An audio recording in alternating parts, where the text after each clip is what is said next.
s'appellent Leïla et Pierre. Ils sont tous les deux enseignants depuis plus de 10 ans dans ce collège. Et ils ont décidé, après leur dernier repas, lundi midi, de débuter cette grève de la faim. Les raisons, elles sont simples. Ces deux enseignants demandent depuis plus de 5 ans au rectorat de Lyon de passer l'établissement en label REP+, c'est-à-dire de faire partie du réseau d'éducation prioritaire renforcé, qui apporterait plus de moyens et d'accompagnement aux élèves ainsi qu'au personnel du collège.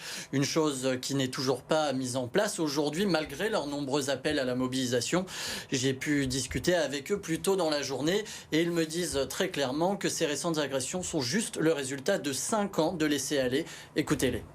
Nous arrivons au travail avec parfois de la peur au ventre. Nous quittons le travail avec de la peur au ventre et parfois nous sommes en classe avec la peur au ventre. C'est anormal.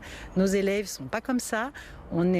On a envie, on aime travailler avec nos élèves et cette situation n'est pas agréable pour personne. On a été très gentils jusque-là, on s'est contenté de faire des demandes par les voies institutionnelles, de faire des petites manifestations, d'être reçus, d'entendre les arguments, de dire « ah bah oui, c'est vrai, ah bah peut-être ». Et là, vraiment on en a marre et on dit non, cette fois on ne lâchera pas tant qu'on n'aura pas obtenu quelque chose de tangible.